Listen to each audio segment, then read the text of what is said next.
তে ওসি সাহেব কোন তো এই মতো অবস্থায় কি করা যায়? আপনাদের সগলির মাথা গরম, আরে মাথা গরমের জন্য সমস্যা হচ্ছে হামাগরে।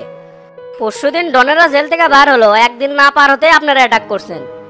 রাজনীতি করবার গেলে একটু ধৈর্য ধরতে হয়, কিন্তু আপনারা যদি অধৈর্য হন তাহলে জনগণ আপনাদের থেকে কি শিখবে? আপনারা হলেন জেলার নেতা, কিন্তু আপনাদের হিসাব নিকাশ তো আমার একবারে পছন্দ হচ্ছে না। আপনি তো সব কাহিনী জানেন, আমাদের চেংরা কিভাবে মারলো, জাস্ট মারের বদলে মার আছে এটাই। এখন যদি তোতা মামলা করবে আসে, আপনি মামলাটা আগে লেন না পরে লেন। না না, এটা বললে তো হবে না। যে কোনো লোক মামলা দেবার আসলে মামলা নেওয়া লাগবে, এটা আমাদের নৈতিক দায়িত্ব। কিন্তু আপনাদের বিষয়ে সহানুভূতি থাকবে, এই বিষয়ে আপনি নিশ্চিত থাকেন। ওসি সাহেব, এটা কিন্তু পলিটিক্যাল হিসাব নিকাশ, আপনি সবসময় নৈতিকতার সাথে দায়িত্ব পালন করলে তো হবি না। আমরা তো আর বানের দলে ভাসে আসিনি, আমরা কিন্তু বগুড়ার লোকাল। বগুড়া কিভাবে চালাতে হয় সেটা আমি ভালো করেই জানি। দীর্ঘদিন রাজনীতি করে আজকে দলের সভাপতি, তাই এমন কিছু করেন না যেন দলের মান সম্মান ক্ষুণ্ণ হয়। একটা কথা মনে রাখবেন, দিন শেষে কিন্তু আমরা সবাই এক। তাহলে ভাই আপনি একটা কাম করেন, এমপি সাহেব দিয়ে এসপি স্যারের একটা কল দিয়ে এলেন, তাহলে না ভালো হবে নি। এসপি স্যার যদি বিষয়টা হ্যান্ডেল করে তাহলে আপনাদের পক্ষে ভালো হবে নি। আচ্ছা আচ্ছা, আমি করতেছি, তাহলে থাকেন, দেখা হবেই নি। আচ্ছা যান তাহলে। কাশেম টিভির পক্ষ থেকে আমি ফিরোজ, সবাইকে অভিনন্দন এবং শুভেচ্ছা। আমি এখন আছি মেডিকেলে, শাহজাহানপুরের নেতা ডন, তার থেকে আমি সরাসরি এখন সাক্ষাৎকার নেব। সবাই শেষ পর্যন্ত আমার সাথেই থাকুন। এখন বিস্তারিত জানার জন্য সরাসরি চলে যাব ডনের কাছে।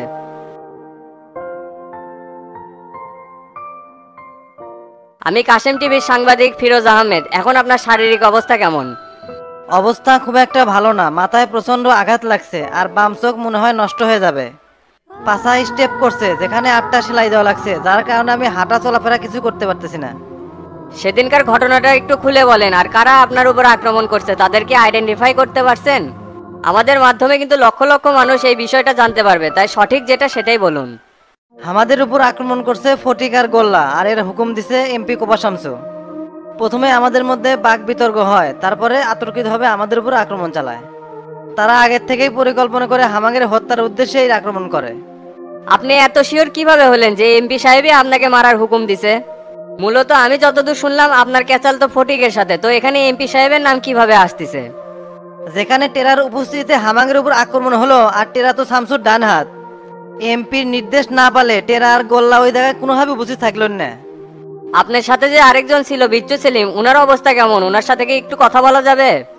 তার অবস্থা খুবই খারাপ, সে এখন কথা বলার পর্যায়ে নাই। তাক একা পেয়ে গোল্লা ফটিক আর টেরা বেধড়ক মারধর করছে। পুরা শরীরে তাকে আঘাত করা হচ্ছে, সে এখন আইসিইউতে আছে, মৃত্যুর শয্যায়। তাহলে এই মারামারির বিষয়ে আপনারা কোনো আইনি পদক্ষেপ নিছেন কিনা? এই বিষয়ে আমি কিছু জানি না, আমাদের অভিভাবক তোতা ভাই আছে, উনি যে সিদ্ধান্ত নেবেন সেটাই। ঠিক আছে ভাই, আজকে আমি বেশি কথা বলতে পারতেছি না, মাথায় খুব পেইন হচ্ছে।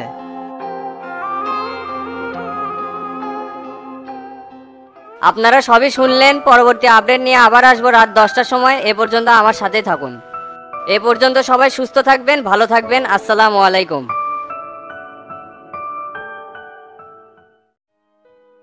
ওস্তাদ, আমি তো হাসপাতাল থেকে খবর নিয়ে এলাম, শালা বিচ্ছুর অবস্থাতে একেবারে খারাপ। তুই তাহলে হাসপাতালে আশপাশই থাক, বিভিন্ন রাজনীতি চলবি তো, কি হয় না হয় সব আপডেট আমাকে দেশ। জীবনে চলার পথে অনেক বিপদ আপত্তি আসবি, সেটা ঠান্ডা মাথায় টিকেল দেওয়া লাগবি।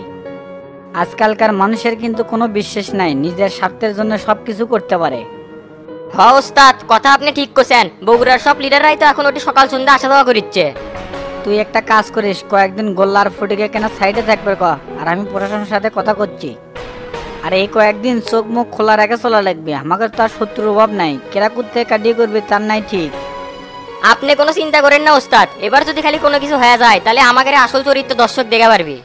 চুপ থাকবে, এখন যেমন আছি তেমনই ভালো, আগের মতন আর হতে চাই না। সামান্য এই দুনিয়াত কয়েকটা দিন বাঁচবো, তার জন্য এত কিছু করার কোনো দরকার আছে? সুখ দুঃখ নিয়ে মানুষের জীবন, যখন দুঃখ আসে তখন ধৈর্য ধরা লাগবে। আমি তো অবাক হয়ে যাই, আপনি কি মানুষ আসছিলেন আর কি হয়ে গেলেন, সবই উপর আল্লাহর হেদায়েত। তে ওস্তাদ, আমি তাহলে এটি সময় নষ্ট না করে হাসপাতাল বিলে যাই। আচ্ছা যা।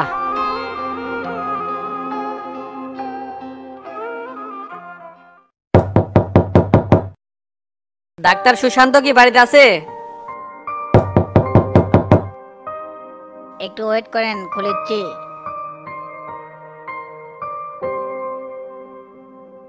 কি ব্যাপার তো ভাই, এত রাতে আমার বাড়িতে কি মনে করে? জরুরি একটা কথা আছে তো, এই জন্য বাসাতেই চলে আসলাম। ও আচ্ছা, দাঁড়িয়ে আছেন কে? বসেন তাহলে। ঠিক আছে, বসতেছি। তে ভাই বলেন, হঠাৎ করে কি মনে করে আমার কাছে? বিচ্ছু সেলিমের কি অবস্থা? এখন পর্যন্ত আমি তার সাথে কথা বলতে পারলাম না, তাকে দেখতেও পারলাম না। পুরো একটা দিন চলে গেল, আপনি তো এখন পর্যন্ত কোনো আপডেটই জানালেন না। প্রথমে ভাবছিলাম যে এই রুগী বগুড়া ট্রিটমেন্ট করা অসম্ভব, ঢাকাত পাঠান লাগবে, কিন্তু আস্তে আস্তে উন্নতি হচ্ছে, ঢাকাত আর পাঠান লাগবে না। আপনি চাইলে বগুড়াতে ট্রিটমেন্ট করাতে পারেন, ওনার আশঙ্কা কেটে গেছে। আর বিচ্ছুর সাথে দেখা করতে দেয় না, এই জন্যে ওনাকে ওষুধের সাথে কিছু ঘুমের ওষুধ দেওয়া হয়েছে, তো সেই জন্য ঘুম পাড়তেছে। আল্লাহর রহমতে কালকে আপনি ওনার সাথে কথা বলতে পারবেন, কোনো সমস্যা নাই। আমি ওকে দেখতেও চাই না, ওর সাথে কথাও বলতে চাই না, আপনি সেই ব্যবস্থা করেন। কি বলতেছেন? কিছুই তো বুঝিচ্ছি না। আপনি এত টেনশন করেন না, আপনার রুগী সুস্থ হয়ে যাবে। শোনেন ডাক্তার সাহেব, আমি অত পিছিয়ে কথা বলতে পারি না, আমি যা বলি সরাসরি। আপনি কিন্তু আমাকে ভালো করেই ছিলেন, আমি হলাম বগুড়া জেলার জনতা পার্টির সাধারণ সম্পাদক। এই রাতের বেলা ছোট্ট একটা কাজের জন্য আপনার কাছে আছি, প্লিজ আমাকে ফিরে দিবেন না। মানুষের সেবা করাই আমার ধর্ম, আপনি খোলা মনে বলতে পারেন, আমি পারলে অবশ্যই সেটা করে দিব। তার মধ্যে আপনি নেতা মানুষ, আপনার কাজ না করলে হবে, আপনার কাজ অবশ্যই প্রাধান্য পাবে। তাই কোনো দ্বিধাদ্বন্দ্ব না করে খোলা মনে আপনি বলতে পারেন। ভাই আমি চাচ্ছি কি বিচ্ছু সেলিম সারা জীবনের মনে দুনিয়া থেকে চলে যায়, আর এই কাজটা আপনিই করবেন।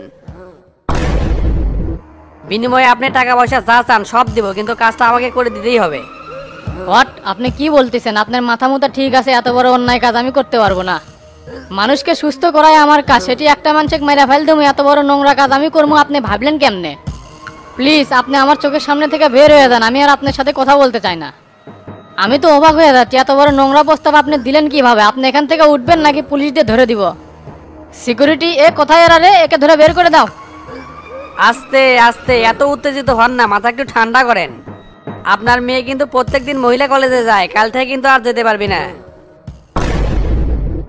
আপনার ছোট ছেলে ইংলিশ মিডিয়াম স্কুলে ক্লাস 3-তে পড়ে, আর আপনার মিসেস তাকে নিয়ে যাওয়া নেশা করে, সেটাও কিন্তু বন্ধ হয়ে যাবে। আপনার সবকিছু জানাই কিন্তু আপনার বাসায় যাচ্ছি, ছোট্ট একটা কাজের জন্য ফ্যামিলিকে এত বড় প্রবলেমের মধ্যে ফেলে দিয়েন না। এই কাজের জন্য আমি যে কোনো ধরনের পদক্ষেপ নিতে পারি, প্লিজ আমাকে রাগাবেন না। ছোট্ট একটা কাজ হামাক করে দেন, বিনিময়ে আপনাকে 50 লাখ টাকা দিব।